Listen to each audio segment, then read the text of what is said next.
I'm not. All right. All right. So there are a lot of homeless people in Little Rock. I'm sure we all know that when we drive down the street and we see them standing holding their signs.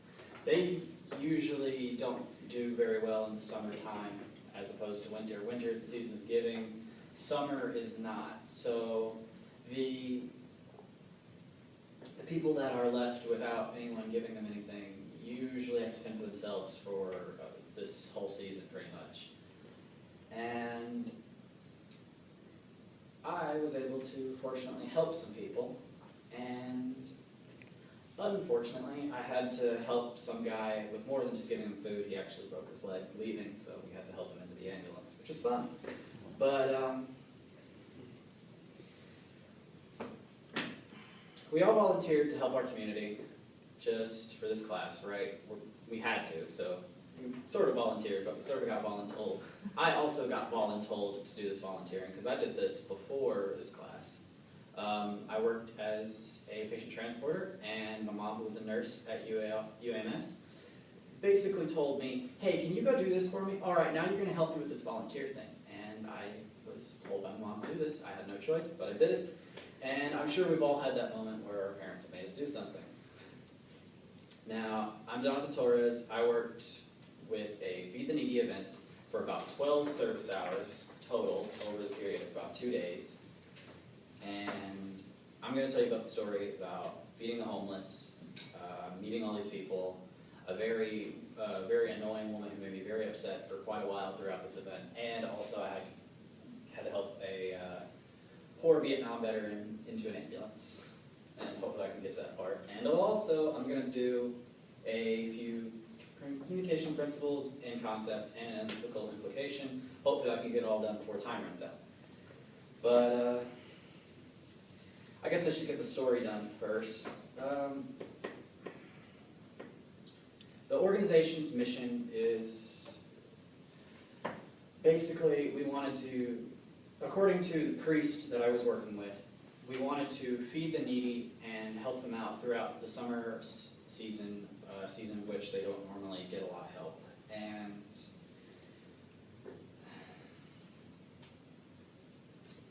I got multiple organization missions, but that was the most clear one. We had like 3 different organizations all working with us that day, but that one was the one that stood out to me the most. But the overall story was, after work, I went to Sam's Club. I was put in charge of buying basically every portion of the meal with all of the volunteer money. So I had about $2,000 with me, which is probably the most money I've ever carried in my life at any one point. And I got to go buy loads of Vienna sausages, fish sticks. We bought a load of those Fig Newton bars. Those were pretty good. Then, after that, we had to package them all up in little brown bags at the hospital after work, so I was still tired from that because I just got back from work. Then we got to load all these bags into an SUV, drive to a quaint little ministry called His Throne Ministries. I don't know if any of y'all been there. But once we got there, we set up all the tables, we set up all the food, and just about 108 people came in about less than 10 minutes. So it was really fun. It was very loud. There was a band playing Christian music very loudly. It was very hard to hear anybody. Hundreds of people in there talking. And most people we were talking to either didn't talk correctly or couldn't hear very well. So communication was fun, very fun. I also had a lady working with me, about 17 years old, very annoying. She often talked about how I was going too slow on the food line and how we needed to work harder for these people. And I was about to yell at this woman in the middle of an event. And luckily my little brother, only about 14 at the time maybe, came and saved me, got her away from me, helped me out for the rest of the trip. And then this guy, Trevor Bowman, he's a Vietnam veteran. He had a scraggly beard. Kind of looked a little on the rough side. He had a dog with him, though. That was really cool. And he helped us throughout the entire event, despite not having to. He was homeless, too.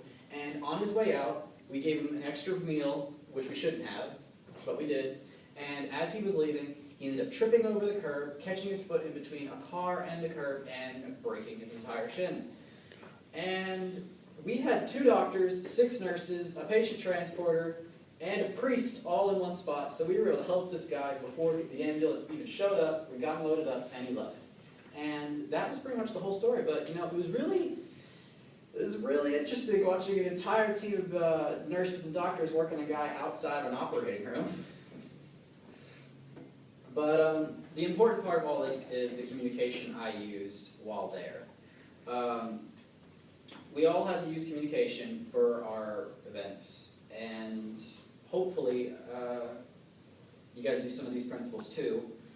The principle I used, according to the UALR Survival Guide, was communication is irreversible. Every time I talk to these people, they are very, I don't want to say judgmental, they can clearly tell they've had a hard patch in life, and they've had a lot of people be mean to them. And every word I said to them would leave an effect. If I gave them the wrong amount of food, they would let me know, and that was important because I didn't want to feel like I was mistreating them. And that shows that communication, and once you put out, it's very hard to take back, because those people were kind of mad at me whenever I would shortchange them on accident. I'd always give it to them, but they could tell they were pretty upset with me. Moving on, we had a communication concept. According to Alder, Rodman, Dupree, 2017, accenting is using the environment to basically communicate, not so much, using it to emphasize your communication, pointing at stuff, gesturing, that sort of thing. And throughout this event, we would have people loading up in front of me, and I would start feeding them, and they would ask me questions like, who was in charge here, what our mission was, how much food they were going to get. And I basically had to tell them all of this while gesturing with the tongs I'm using and giving them clear information, because it was very hard to hear in there. They were really playing that Jesus music. And it was an experience. The next concept I used was substituting. According to Alder, Rodman, and Dupree, 2017, this is using nonverbals in exchange for verbal communication.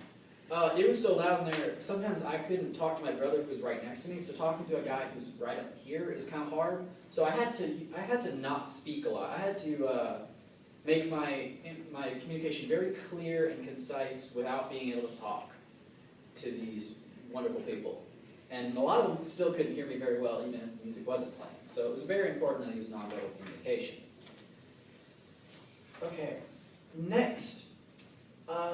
We've all had those moments where we used to communicate, we communicated and we've regretted it. We wish we could say something, we wish we could have handled things slightly different or used something else to help help the situation. One concept I wish I could have used instead was mindful listening, which according to Adler, Rodman, and Dupree 2017 is paying mindful attention to what someone is saying, so that way it appears that you care for what they're saying. And this is very important for these homeless people because they had a rough patch in life and people were mean to them a lot. So I wanted to show that I was still a caring, kind individual who was there for them.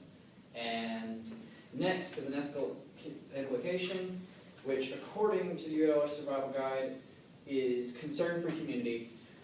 It was very important that we showed to everyone that the community cared for these people. We had church groups, we had nurses, we had doctors, we had a patient transporter, and we all worked together for this community and make sure they had an awesome time.